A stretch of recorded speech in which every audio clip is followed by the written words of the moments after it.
distinct, by power, love, knowledge be. Give me such self-different instinct, of these let me elemented be, of power to love, to know you are number 3.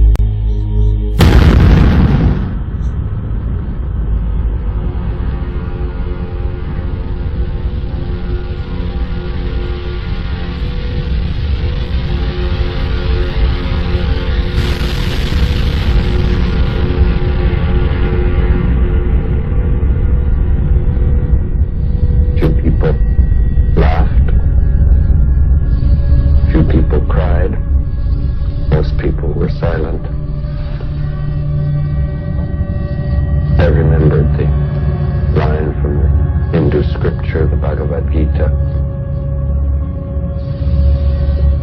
Vishnu is trying to persuade the prince that he should do his duty, and to impress him takes on his multi-armed form and says, "Now I am become death, the destroyer of worlds."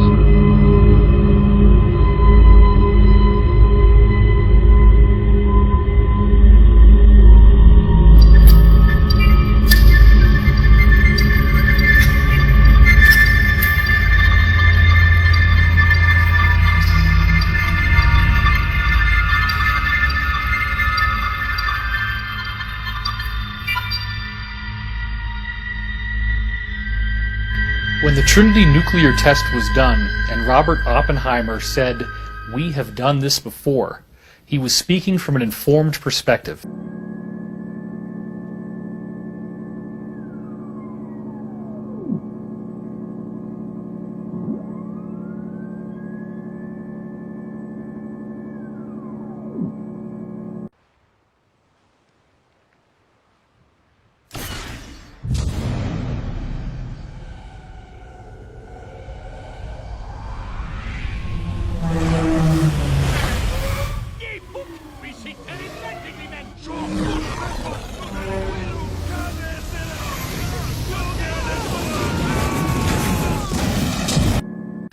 In the ancient Hindu text, the Bhagavad Gita, there is a reference to a bolt of iron charged with the light of 1,000 suns.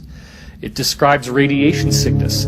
It describes elephants screaming and dying. It describes the shadows that are left on the ground after the blast goes off. All things that we're now very familiar with in the nuclear age. The same culture that described what appeared to be the use of a modern nuclear weapon also was describing things like anti-gravity craft that flew through the air with no sound called vimanas. These craft could pass right through a mountain, and they also used some sort of particle beam weapons. You have human-looking beings that are larger than the rest of us and have blue skin, like Krishna, and they also have extraordinary abilities. And in addition to that, you have weird reptilian beings called Rakshasas, who are also codenamed snakes. And these beings clearly appear to be of a reptilian nature. This even goes to the point that you still to this day have temples in India in which there are people called Nagas who have a human-like top, but then from the waist down they literally have a snake's body. All of this stuff takes on a much different investigative hue once we look at the fact that the actual record of what we now know a nuclear bomb looks and acts like is dutifully recorded in these Hindu scriptures. So Oppenheimer was aware that this weapon unleashed a fury unlike anything we'd ever seen before. La evidencia nos rodea. El futuro está justo frente a nuestros ojos. No estamos solos. Nunca lo hemos estado. We see the remains of humans with elongated skulls all over the world. When you look at Egypt, there are countless depictions of the pharaohs having these weirdly elongated skulls. This includes Akhenaten, Nefertiti, and their daughter Meritaten. In the case of Meritaten, there are multiple granite busts that you can see that were carved of her, in which she clearly has no hair and has this freakishly elongated skull. And remember, this is a culture that was apparently building pyramids at the time that these sculptures were made. The people with the elongated skulls had apparently been keeping their lineage secret and hidden in the Egyptian priesthood. But then remember that Egypt became weak and it was conquered by Rome. What happened when the Romans got in there is that they made a secret agreement with these people in the Egyptian priesthood who still had the elongated skulls, and they created a safe haven for them in the Vatican City. The Library of Alexandria was burned down, but only with a false flag, where they burned tax documents and census documents.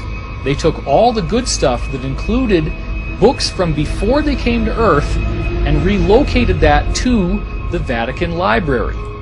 Then you go across to the other side of the Atlantic Ocean, and once again you have a pyramid building culture in Mesoamerica with people depicted in their inscriptions who have elongated skulls.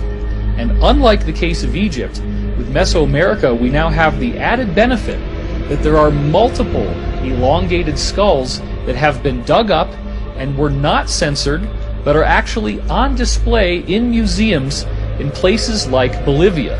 We have the researcher Brian Forster, who is bringing out new examples of elongated skulls, and they are being genetically tested, they're being analyzed, and they have clear physiological differences from the skulls that the rest of us have. These people have very large brains. These weird elongated skulls were also found in a dig in Siberia in a town called Omsk, and the men who dug them up were so afraid that many of them actually started crying and left their jobs and refused to come back. We furthermore see in the case of the Mongolian conquerors that there were reports of them having weird elongated skulls. And most recently, even in Europe, we have found tombs of the nobility, the wealthy people who preserve their bloodlines, such as in France. And they also have this bizarre elongated skull feature. It wasn't until insiders started talking to me that I thought about the fact that in the Vatican you see people wearing these mitre hats, and those hats would very nicely conceal an elongated skull. These people with elongated skulls would look like us in their faces, and the hat would conceal the only thing that would make them appear to be different. My research also turned up data on an Italian noble family from the 14th century known as the d'Este clan. And the d'Este clan had very close ties to the Vatican. What's so bizarre is when you look at a painting of Prince Leonello d'Este and someone who is either his sister or his wife, the scholars don't really know, they usually call her Princess d'Este. They both have freakishly elongated skulls in this painting. The story gets even more interesting when you trace the descendants of the d'Este clan, the lineage that they left behind. For what you find is that King George I, who began ruling in 1714, was a direct bloodline descendant of these people who obviously had the elongated skulls in the 1400s. And then you find out that a variety of earlier British consorts, meaning nobility, also were direct descendants of the d'Este clan. Then it gets even more outrageous when you discover that the royal families of Norway, Sweden, Spain, and Denmark are all descendants of the same elongated skull d'Este clan.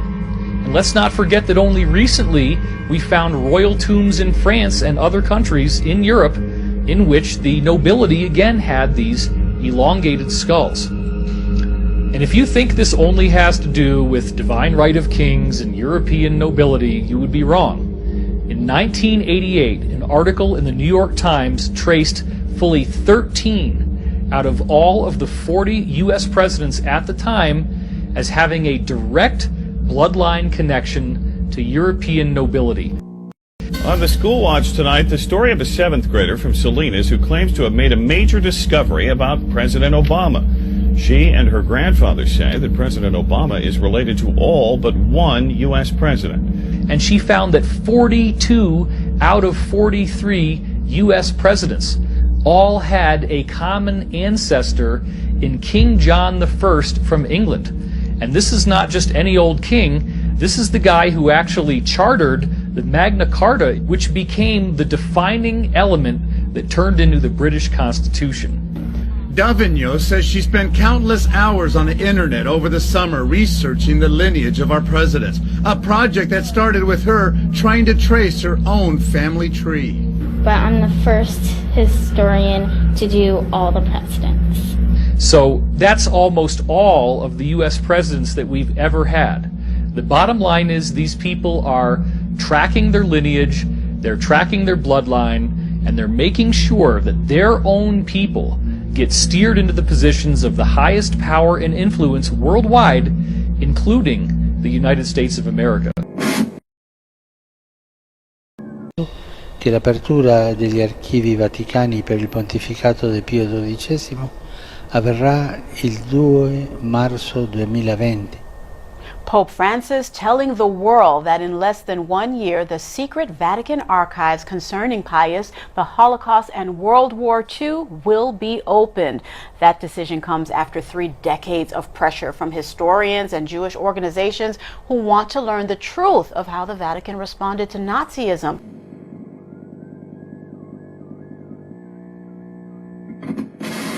That the Germans had actually made treaties with a highly aggressive and highly negative reptilian humanoid race that they've called the Saurians or the Draco.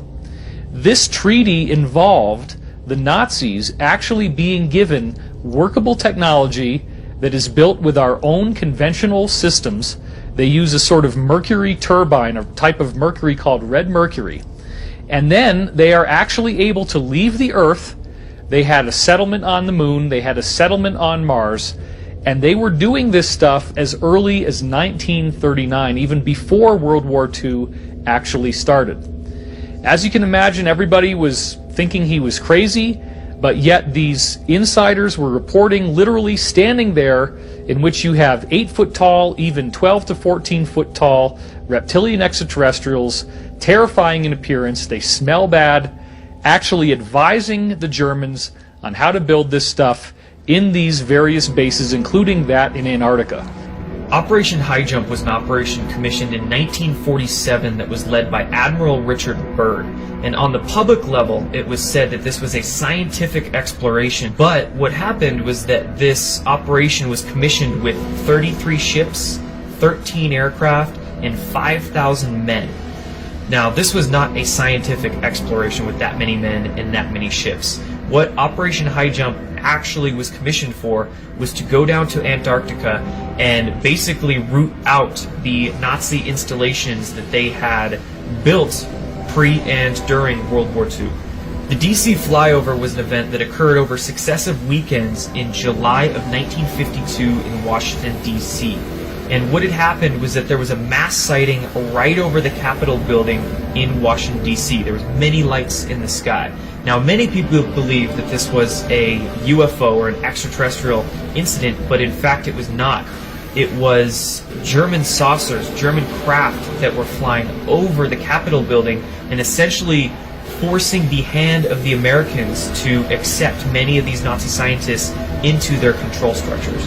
When many of these Nazi scientists came into America after World War II in Operation Paperclip, they infiltrated into basically every power structure in the United States, government, media, medical systems, basically everything.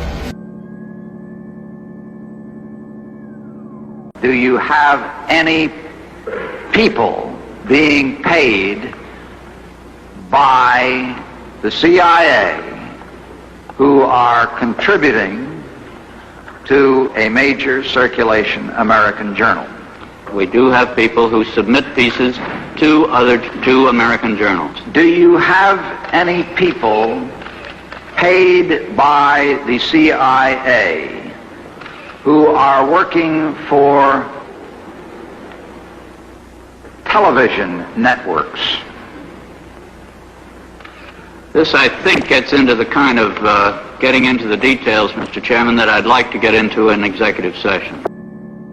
I'd go to the moon in a nanosecond. The problem is we don't have the technology to do that anymore. We used to, but we destroyed that technology, and it's a painful process to build it back again.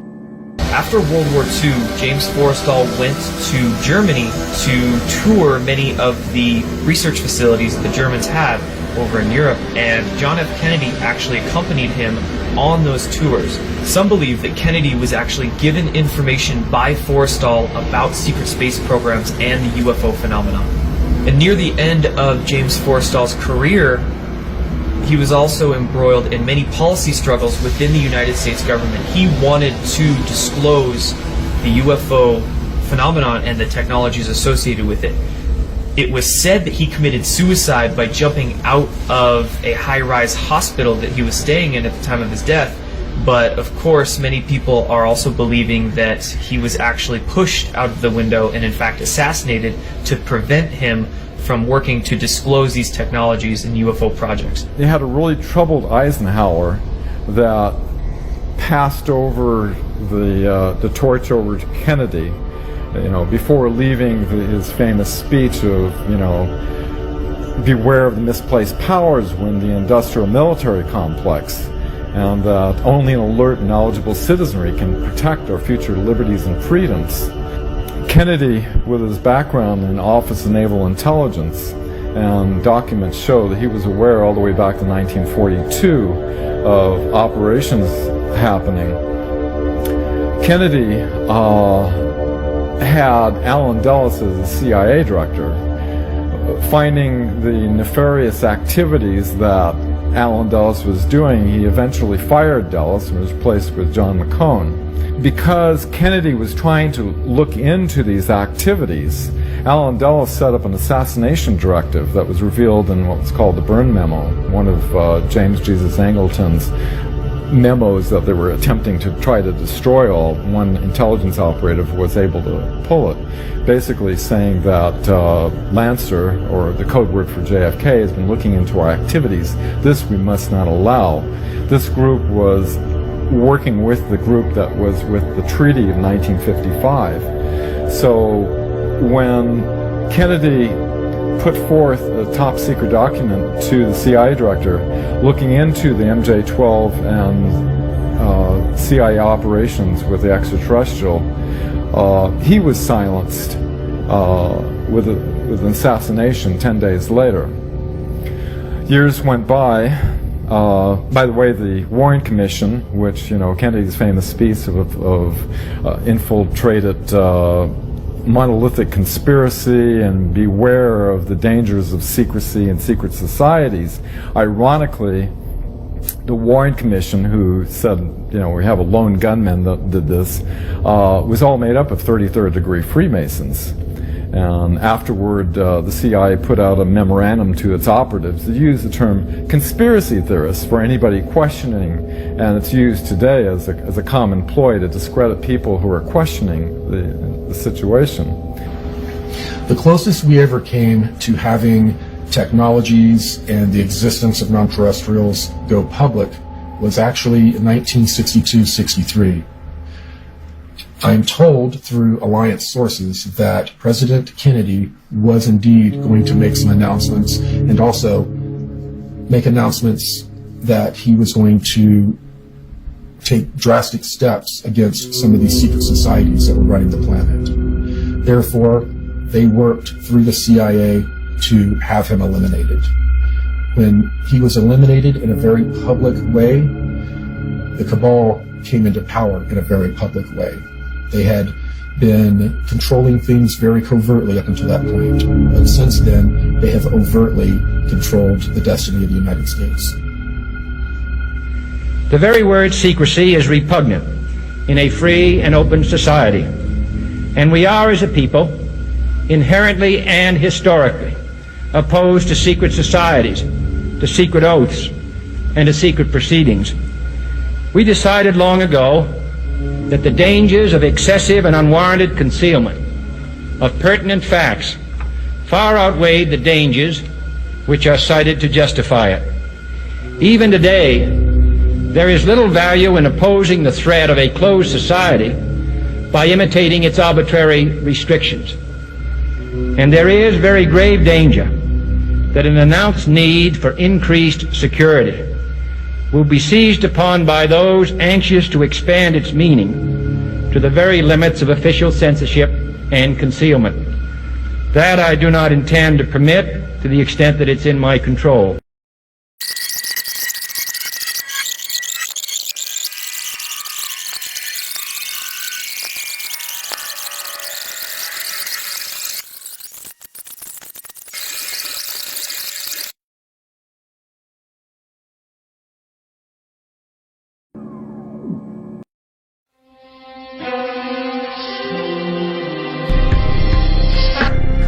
It is important to note, Nazi Germany's war effort was largely supported by two organizations, one of which was called IG Farben. IG Farben produced 84% of Germany's explosives.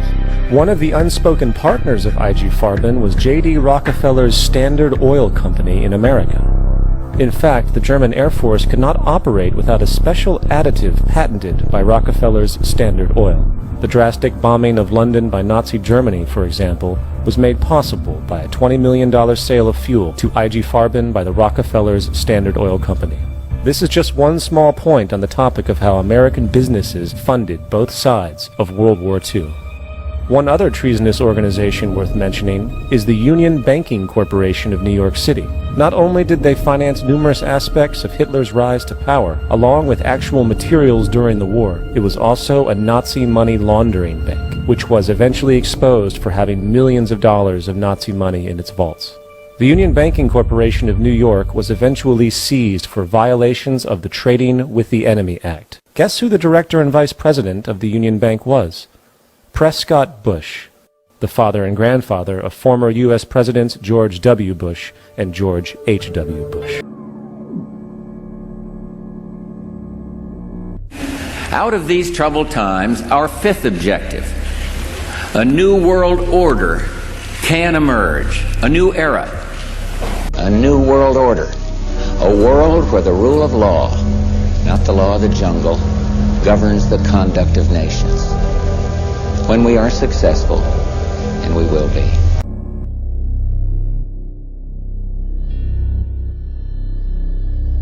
You were both in Skull and Bones, the secret society. It's so secret we can't talk about it. What does that mean for America? The conspiracy theorists are going to go on. I'm sure they are. I don't know. I haven't seen the rest. Number 322? First of all, he's not the nominee. And, look, I look forward... Are you prepared to lose? No, I'm not going to lose. You both were members of Skull and Bones, a secret society at Yale. What does that tell us? Not much, because it's a secret. Is there a secret handshake? Is there a secret code?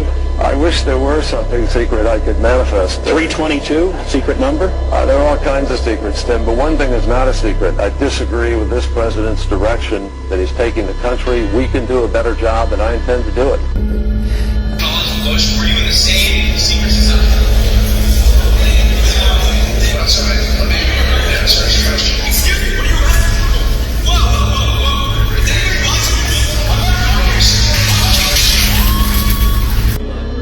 Is anybody watching? There you go. Yeah. Nope, getting it. It's a wrap. That's a wrap. So he got a big dude on him. About to take him to the fifth. Yeah, for real. He's like D-line. He's like the only black dude in the room is somebody's going to Yeah. He's out. I'm glad it ain't me. Oh, that's a wrap. He got him in the Cobra Clutch too. He got him in the Cobra Clutch. He had him like this. But you see people sitting around, man, just videotaping it, you know. Yale University is 300 years old this year, and were you to visit its campus, you would see that it still has exotic clubhouses, which look like tombs where Yale's legendary secret societies meet. The videotape provides a grainy glimpse into what appear to be the initiation rituals of a secret society that's been around since 1832, whose members have gone on to be leaders of Wall Street and the White House, the Senate and the Supreme Court. What they captured, they say, was initiates, known as neophytes, being forced to kiss a skull, then members performing a mock killing. Still, Rosenbaum says the tape is a valuable artifact, an extremely rare view into the secret society that groomed the American ruling class for generations. Dan Harris, ABC News, New York.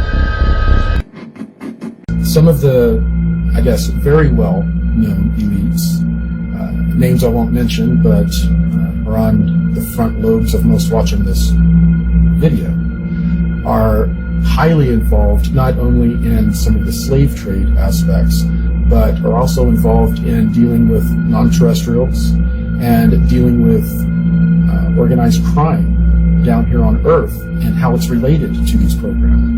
I will tell you, Director Deutsch, as a former Los Angeles police narcotics detective, that the agency has dealt drugs throughout this country for a long time.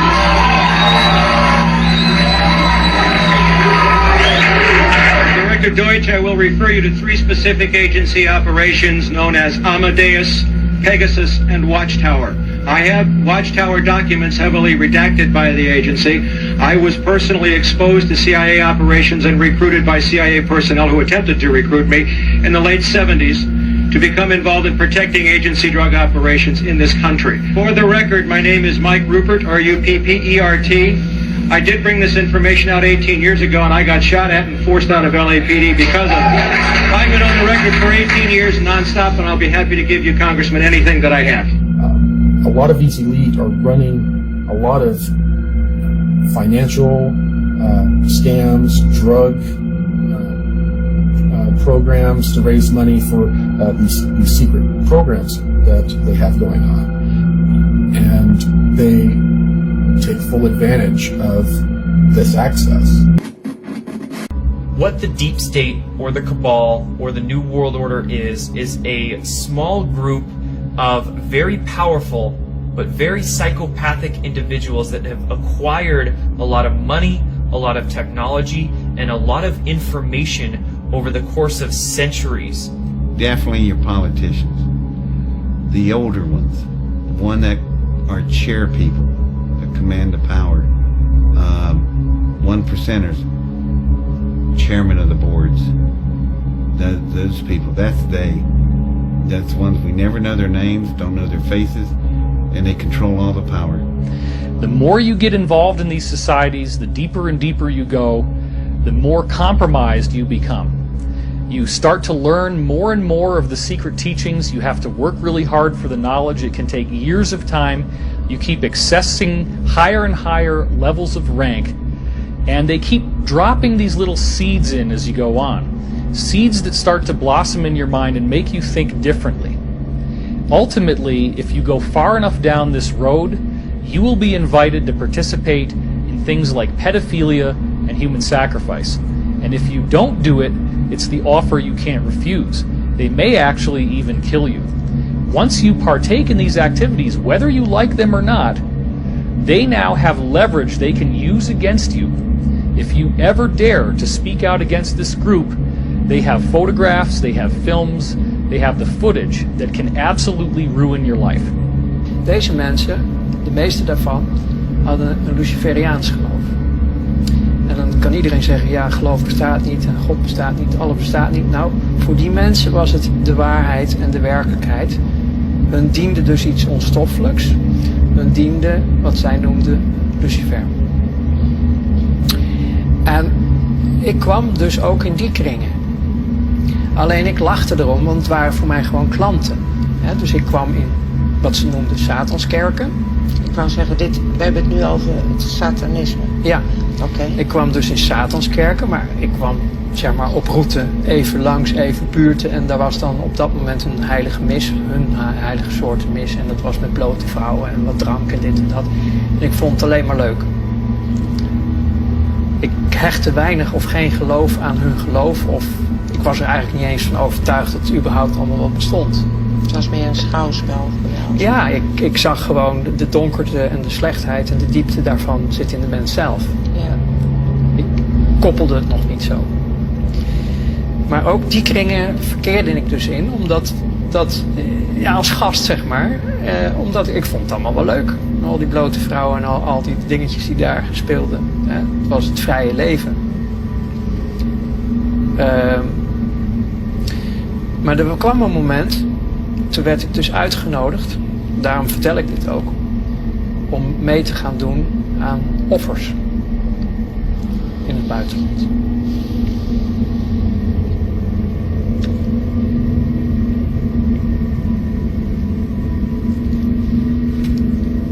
was het breekpunt.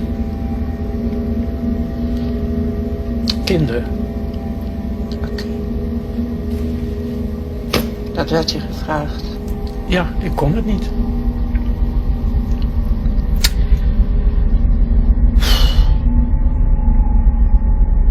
The reason that these elite dark occult societies sacrifice and traffic children, first and foremost, is the energy associated with it.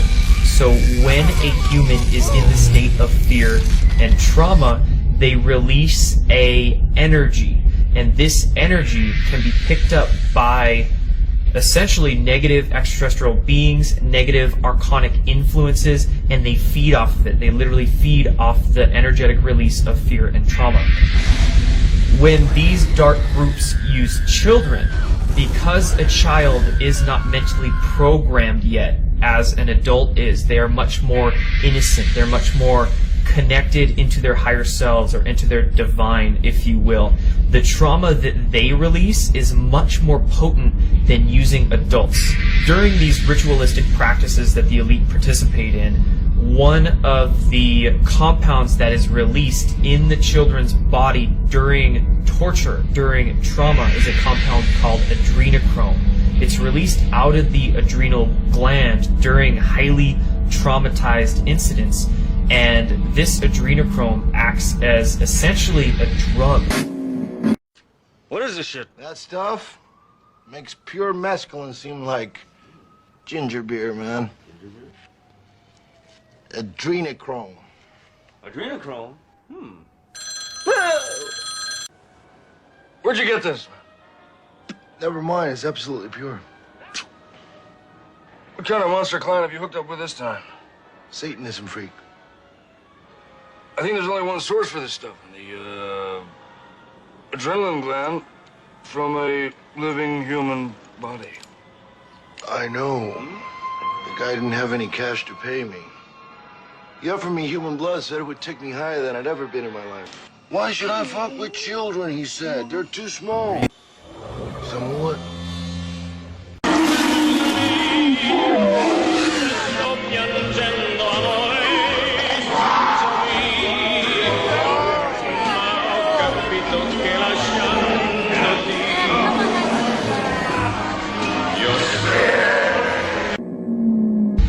These secret societies that make up the deep state are nothing new.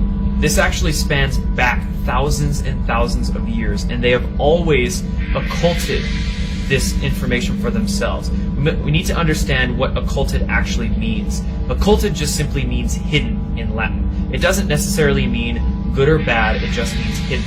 So these secret society groups have hidden or occulted this information for thousands and thousands of years. They've kept it to themselves, and they haven't shared it with anybody outside of their inner circles. The secret societies are really more of a front organization that they use to recruit people, and they will gradually over time find out exactly how ruthless and bloodthirsty you are. It is only as you go farther and farther into this, you become embedded with your brothers in a brotherhood, you become more and more involved, you get deeper and deeper in, that then they start hitting you with the really heavy stuff. Until we face as a society that these things are actually happening, and that there is a centralized control group that is responsible for this, we will be doomed for these people to continue to exert their control over us. If we don't learn how to respect each other, then we're never going to make any progress. There is corruption, there is rape, there is pedophilia, there is child trafficking, there is human sacrifice, there is cannibalism, and all of these things are happening because there is a hidden elite that actually uses these behaviors as part of their religious sacrament. It actually doesn't matter whether you believe that these people exist or not.